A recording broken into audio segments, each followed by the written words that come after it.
දැන් බක්කින බණ ඉවරලා මට සල්ලි කීයක් හරි ඕන. දුන්න නැත්නම් දෙලි වෙනකම් මම මෙතන.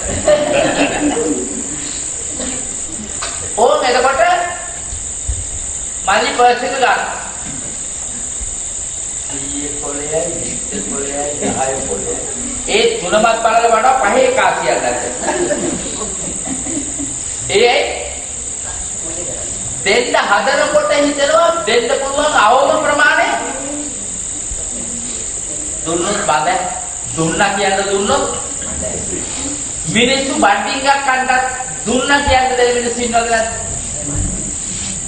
අපි දානවට යනවා. අම්මපා ආදින්ග ලිපේ තිලාවරක් කියලා හිතනවා. බොරුවනේ මොනවද කියන්නේ තේරම බලයිලාව සම්බුප්පා බෝල් ටිකකුයි කැරට් ටිකකුයි කිරි හොදි කේටරින් සර්විස් දීලා තියෙන අලයි වරදින්න කැපරලා බලයිලාව. ඔව් මනනෝන ගෑනු වලට ලිප්ස්ටික් ගාලා කිව්ටෙස් ගාලා හැඩතල දාලා වනවන්නේ නැහැ. මම ඒකට හොඳ පාඩම් උගන්වනවා මම ඉන්න වෙලාව. මම කාගේවත් කුඩ බලාපොරොත්තු වෙන්නේ නැහැ පැහැදිලිව මට ඕන අවබෝධය. ඔව් බබුදසුළු උන්ද කෙනෙක් ඇඟිල්ල ගහගෙන කෝප්පෙට උන්ද අඬද සූප් එක බෙදාව මම හිටිය 4 වෙනියට කොහෙද. මම සූප් දුන්නා අර මුලින් හිටපු නායක අගේට ගත්ත බඳේ ගාලා. බොරො මම කොහොමද ගත්තා බාරේ. මම 4 වෙනියට මට තලවලා දුන්නා. මම පාත්‍රේ තොලොප්පේ මම පා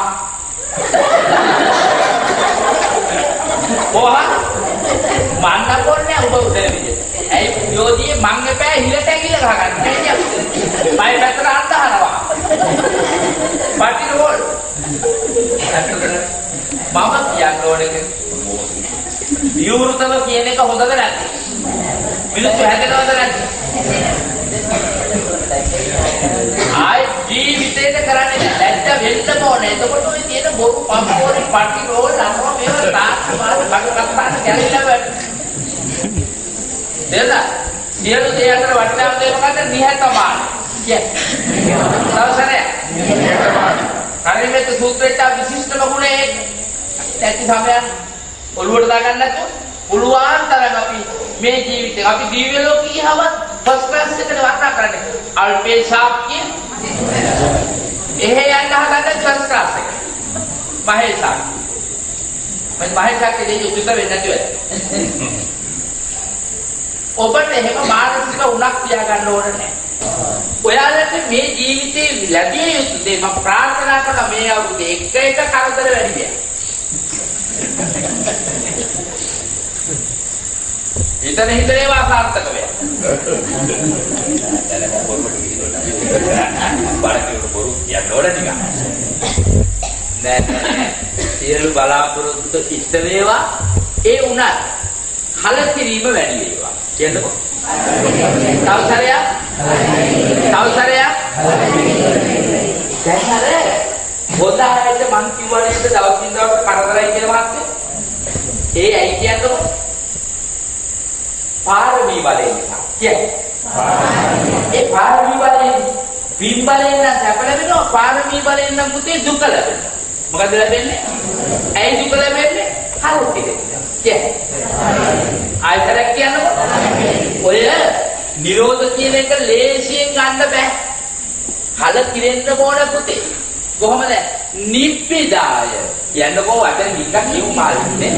නිප්පිදාය. කලකිරුණොත් ඊළඟට එනවා පුතේ මනසේ මට්ටමක් විරාගාය. කලකිරුණොත් අතාරින්න ලේසි. දෙන්නද කියන්නේ? අප්පා කතාද බඳලා යනකොට දරුවෝ ගැන කලකිරීම තමයි කාර්යය.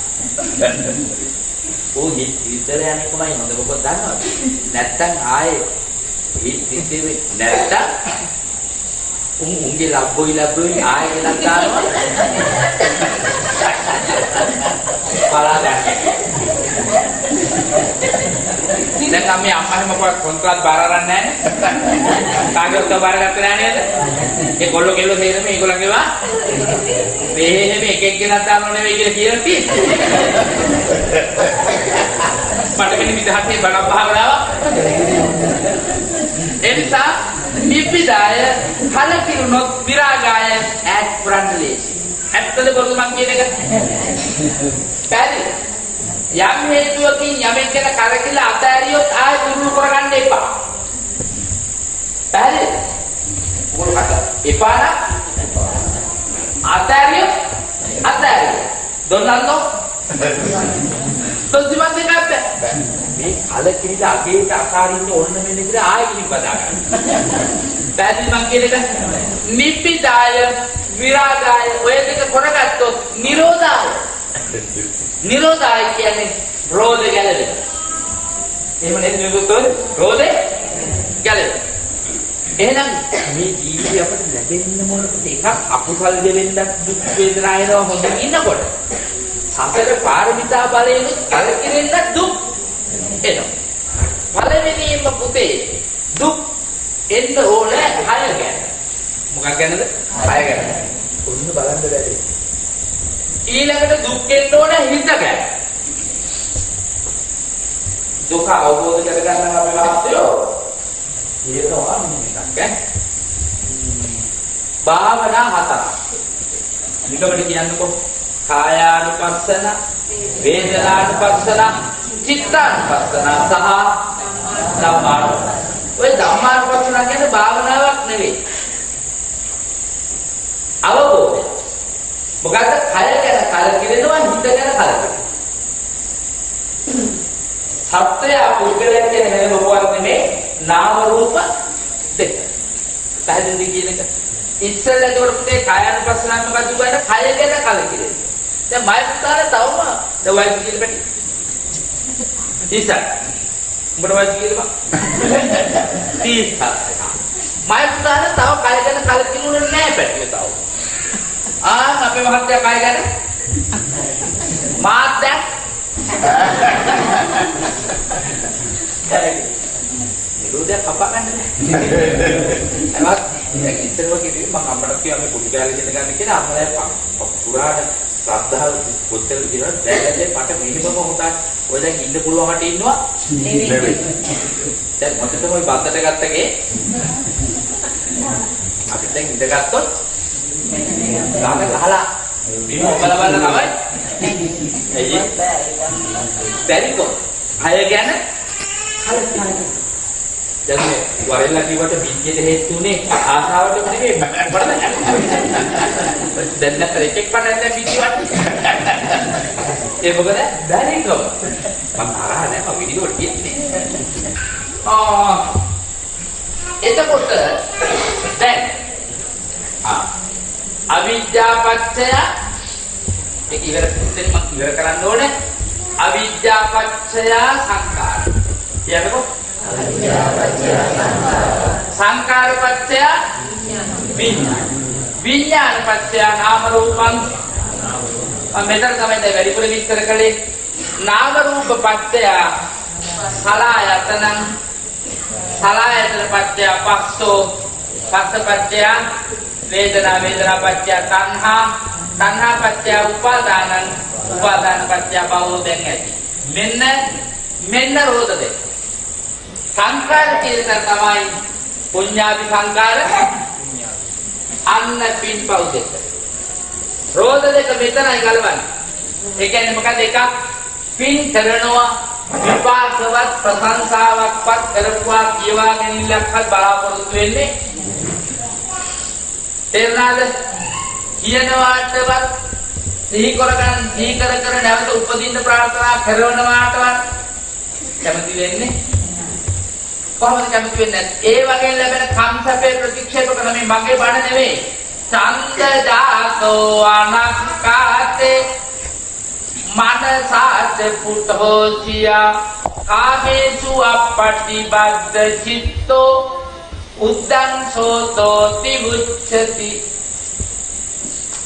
කම්සපයට දුරු කරගෙන ආසා අපනිවනට ඇති කරගෙන ආසා හිත දෙස බලමින් මොහොතක් පාසා අපනිවනට යමි පිඳ භවසා. එහෙනම් අපි පිළිගන්නකේ ප්‍රෝජනේ මෙන්න මේ නාම රූප සමාවෙන්න. පින්පව් මෙලවදී කලපව් විඳිනවා අලුතෙන් පව් රැස් කර ගන්නවා අලුතෙන් රැස් කර ගන්නයි කියන්නේ. මම මේ ඔක්කොම කරලා ඔය මය දරුවෝ මට නිඳා කළොත් මං හිතනවා පුතේ මම වල මෙච්චර උදව් කළා ඇයි මට මාත්තා මෙහෙම කළේ මං අහන්නේ මට එහෙම කළේ පුතේ මම මාත්තාට සියලු උදව් කළේ පෙර જાති ණයක් තියෙච්ච නිසා ලොකු දෙයක් මට මේ ආත්මේ මේ තරමින්වත් මේ ණය ඉවර කරගන්න ලැබී පුතා මට බැන්නත් නිඳා කළත් මන් මේ පුතාට වචනයක් කිය.